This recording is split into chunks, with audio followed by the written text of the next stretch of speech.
It's so fascinating to trap your opponent like this and checkmate him in the first few moves. That's such a great feeling, right? Well, in this video, I'm going to show you 6 amazing chess games where some really strong players got checkmated in the opening. Don't forget to watch all these games because this will give you some interesting tactical ideas to improve your overall game. Let's begin with this game. It starts with the king's pawn opening, e4, e5, followed by knight f3, knight c6, and knight c3. This is the three knights game.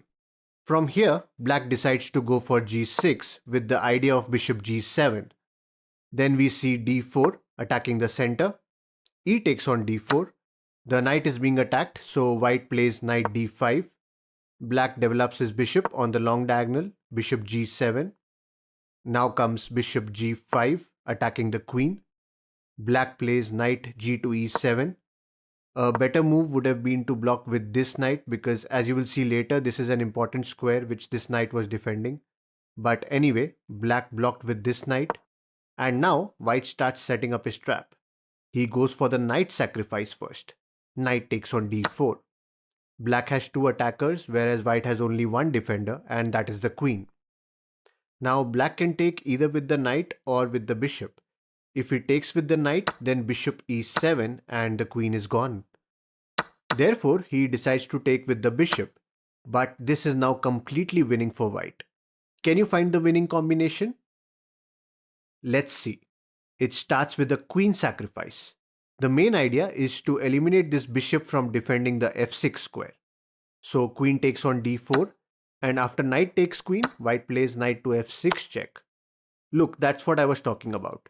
This f6 square is going to be very important and black does not have any pieces to defend it. Anyway, now king f8 is the only legal move, and finally we have bishop h6, and that's a checkmate with just a knight and a bishop. Alright, let's move on to our next game. White starts with e4, black responds with e6, the French defense. Then white consolidates the center by playing d4. After this, black plays pawn to d5. He is trying to attack these central pawns. White plays knight to c3, adding a defender. Black captures and white recaptures with his knight. We have now reached the Rubinstein variation of the French defense. Now here, black goes for knight to d7. The idea behind playing d7 and not c6 is that when he develops this knight, and if white captures, then he can take back with this knight and he does not have to bring out his queen. But anyway, white went for knight f3, then we see knight g to f6 as expected, and now white did not exchange knights. Instead, he placed knight to g5, attacking this weak f7 square. Then bishop e7 by black, preparing to castle on the king's side. And now white decided to go for the knight sacrifice. It seems like a calculated risk because after king takes, white can give another check and then he can take this pawn as well. So that's what happened in the game. Knight takes, black had to take the knight because his queen was hanging. Then knight g5 check, and now black had to move his king.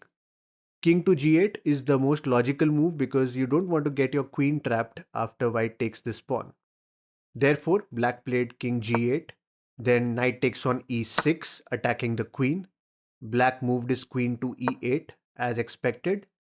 Now the next move from white is quite obvious. Knight takes on c7, forking the queen and rook. Black is in deep trouble, right? Not at all. This knight c7 move actually finishes off the game right away. Can you find the winning move for black? Yes, it is bishop to b4. It's a double check, and believe it or not, that's a beautiful checkmate. You're enjoying this, right? Well then show your support and hit that like button below this video right now. Let's see if we can reach 10,000 likes. Alright, now let's move on to our next trap. In this game, white starts with e4, black plays e5, then knight f3, knight c6 and bishop c4. This is the Italian game.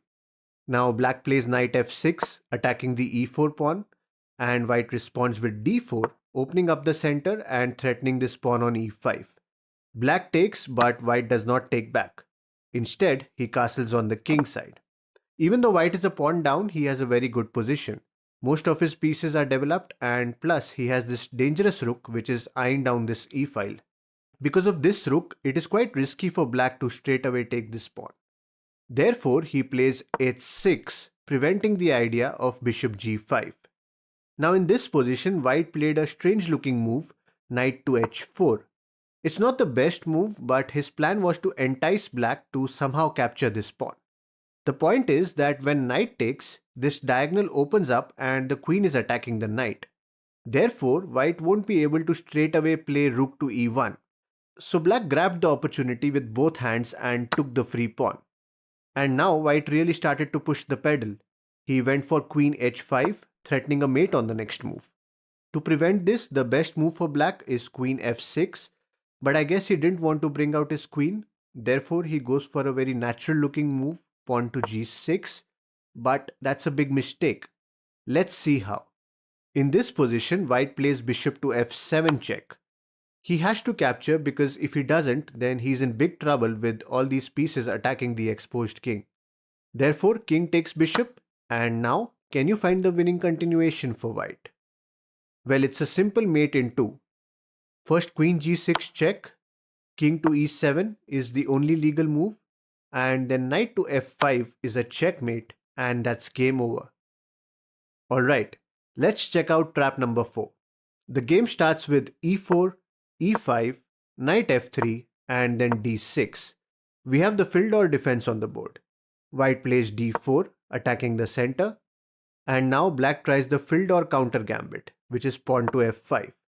White played the best move, bishop c4, eyeing down this diagonal and also preparing to castle. Black takes on d4 and e takes on f5. Now this e file is wide open, so black goes for queen e7 check. White could have blocked with the bishop, but he plays king d2. His idea was to get his rook to e1 and then pin the queen. But black does not care about that and plays pawn to g6. White was on top of the moon and he straight away went for rook to e1. But his excitement was short-lived. This king is out in the open, so of course there are going to be a lot of checks. We start with bishop h6 check, then king d3 seems the only logical reply. Then he gives the check with the other bishop. Bishop f5 check. King takes on d4 is the only logical move. Bishop comes down, bishop g7 check. See how beautifully both these bishops are cutting the diagonals and the white king is forced to come down. So finally with c6, it is done and dusted because that's a checkmate in 10 moves. Isn't that amazing? Well, I'll tell you what's even more amazing. It's our Instagram page. Don't forget to check it out and follow us at Chess Talk Official for more short videos, puzzles and other chess related content. I will put my Instagram link in the description box below. Okay, let's check out the next game. White starts with e4 and this time we see knight f6, the Alekhine's defense. White pushes e5, attacking the knight. Black moves the knight to d5. Then we see knight f3, developing it and adding a defender to this pawn. Black plays d6, trying to get rid of this pawn. White goes for bishop c4, developing the bishop and attacking the knight. Black moves his knight to b6, attacking the bishop. White captured the pawn with bishop f7, sacrificing the bishop. This is quite a common theme you will find in many opening traps. It is about exploiting these weaknesses on the f2 and f7 squares. Anyway, after bishop f7 check, taking the bishop is almost forced. Then comes knight g5 check. He wouldn't want to play king g6, it just exposes the king in the open. And if he tries king e8, then white can play e6 and black is completely cramped up and white is in a really commanding position. Therefore, in this position, black moves his king to g8. White brings out his queen now. Queen to f3 is threatening a mate on the next move. Queen e8 is the only possible move that can save him, and then white pushes e6, just locking up black's position. Now here, there's only one good move for black. Can you find it? Well, the best move here is g6. At first sight, this looks a little risky because you're opening up the king, especially in such a situation where you have so many pieces attacking it. But that's the only good move. Black does not play this and he went for h6, attacking the knight. That's a blunder because now we have a mate in 2. First, queen f7 check.